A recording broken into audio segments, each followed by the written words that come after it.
السلام علیکم ورحمۃ اللہ وبرکاتہ۔ الحمد للہ نحمدہ ونستعینہ ونستغفرہ، اما بعد فاعوذ باللہ من الشیطان الرجیم، بسم اللہ الرحمن الرحیم۔ میرے عزیز بھائیوں اور بہنوں، آج کے اس ترقی یافتہ دور میں سوشل میڈیا ہماری زندگی کا ایک ایسا لازمی حصہ بن چکا ہے کہ اس کے بغیر زندگی کا تصور بھی ناممکن سا لگتا ہے۔ مگر سوال یہ ہے کہ کیا ہم اس طاقتور ذریعہ کا استعمال اسلامی حدود اور اخلاقیات کے مطابق کر رہے ہیں؟ یہ ویڈیو خاص طور پر اس موضوع پر روشنی ڈالے گی کہ سوشل میڈیا کے ذریعے ہم کس طرح اپنی نیکیوں کو محفوظ رکھ سکتے ہیں اور گناہوں سے بچ سکتے ہیں۔ کیا آپ جانتے ہیں کہ ایک غلط پوسٹ یا ایک بے مقصد تبصرہ آپ کی نیکیوں کو ختم کر سکتا ہے؟ سوشل میڈیا پر غیبت کرنا، جھوٹ پھیلانا یا فضول وقت ضائع کرنا ایک بڑا نقصان ہے۔ کیا ہم ان گناہوں کا شعوری طور پر ارتکاب کر رہے ہیں؟ آج ہم اسلام کی روشنی میں یہ جانیں گے کہ سوشل میڈیا کا صحیح استعمال کیسے کیا جائے تاکہ یہ ہمارے لیے ذریعہ نجات بنے، نہ کہ نقصان۔ سوشل میڈیا پر دوسروں کے عیوب بیان کرنا یا کسی کی غیر موجودگی میں مذاق اڑانا یہ صرف ایک تفریح نہیں بلکہ یہ غیبت ہے۔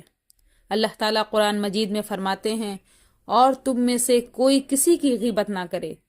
کیا تم میں سے کوئی اپنے مردہ بھائی کا گوشت کھانا پسند کرے گا؟ سورہ حجرات آیت نمبر 12 کا یہ ترجمہ ہے۔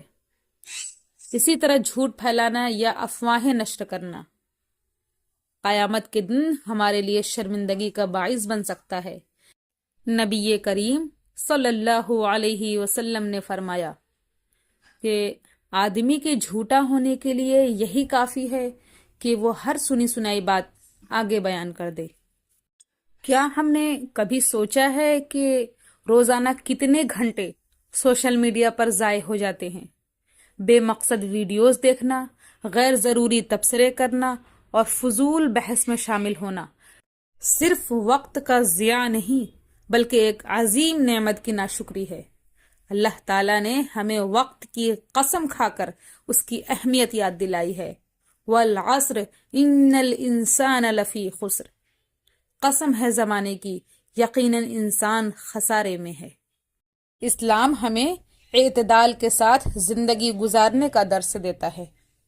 سوشل میڈیا کا مثبت استعمال یہ ہے کہ ہم ایسے مواد کو شیئر کریں جو علم کا ذریعہ بنے، دوسروں کو نیکی کی دعوت دیں اور برائی سے روکیں، اپنے تعلقات میں حسن اخلاق کا مظاہرہ کریں، اپنی نیت کی اصلاح کریں، ہمیشہ یہ سوچ کر پوسٹ کریں کہ کیا یہ اللہ کی رضا کے مطابق ہے۔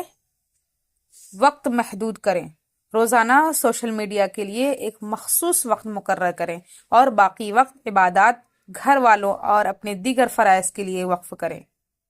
کسی بھی معمولات کو شیئر کرنے سے پہلے اس کی تصدیق کریں تاکہ جھوٹ پھیلانے کی گناہ سے بچ سکیں۔